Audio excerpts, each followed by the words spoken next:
Hello sir, ఇప్పుడు పొద్దుగాల నన్ను 11:30కు అరెస్ట్ చేసిండ్రు. 11:30కు అరెస్ట్ చేసి సీఎం ఇంటికాడ ఒక ఎక్స్క్యూజ్ను, పోస్కో ఎక్స్క్యూజ్ను అరెస్ట్ చేయమని మేము అడగనికి పోతే సీఎం ఇంట్లో ఉన్నాడేమో అని డౌట్ ఉంది మాకని మీడియాని అందరినీ తీసుకొని అక్కడికి పోయినాం. అక్కడ మనం అరెస్ట్ చేసిండు. నన్ను తీసుకొచ్చి జూబ్లీ పోలీస్ స్టేషన్లో పెట్టిండు. 11:40కి వెళ్ళి పెట్టిండ్రు. ఇప్పటిదాకా ఒక ఛాయ్ ఇవ్వలే, 11 నీళ్ళు మా ఫ్రెండ్స్ తెచ్చిచ్చిండ్రు. ఒక అన్నం భోజనం కూడా ఆఫర్ చేయలే. సరే అక్కడ అవన్నీ నాకు తర్వాత ప్రోటోకాల్స్. ఇప్పుడు 6 అయిపోయింది. మీకు ఎస్పీ గారికి ఫోన్ చేస్తే ఇప్పుడే వదిలేస్తారు, మాట్లాడతారని చెప్పిండ్రు. మళ్ళీ ఫోన్ చేస్తే లేపుతలేరు. ఇక లోకల్ అడిగితే నా డీటెయిల్స్ తీసుకుంటే ఇప్పటిదాకా వదలలే.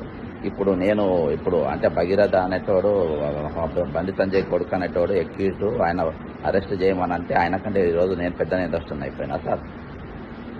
ఈరోజు నేను పెద్ద నేరస్తుని అయిపోయినా. ఒక పని చేయండి, ఇక ఎందుకు సార్ మేము అడిగినందుకు హోంమంత్రి కొడుకును అరెస్ట్ చేయమంటే అడుగుతావా? కాబట్టి పెద్ద నేరం అని చెప్పి నన్ను తీసుకుపోయి కాల్చి చంపండి, జైల్లో పెట్టండి. పొద్దుగాలకన్నా ఇవాళ దాకా ఎన్నిసార్లు అరెస్ట్, ఎన్ని ప్రొటెస్ట్ చేసినా, ఎన్నో పోలీసులు అరెస్ట్ అయినా ఇవాళ దాకా ఛాయ్ ఇవ్వకుండా, అన్నం పెట్టకుండా కూర్చోబెట్టిన మొట్టమొదటి పోలీస్ స్టేషన్ సార్ ఇది. నా జీవితంలోనే ఎప్పుడు చూడలే.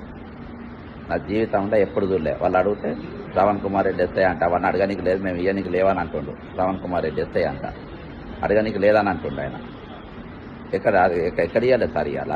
నిన్న ఆ పోలీస్ స్టేషన్ అటెండ్ ఉన్నా కాబట్టి ఒకటే, నన్ను కూర్చోబెట్టినగా పొద్దుగాలకెళ్ళి బండి సంజయ్ గారి కుమారుని అరెస్ట్ చేసేంత వరకు జూబ్లీ పోలీస్ స్టేషన్లో దీక్ష కొనసాగుతుంది.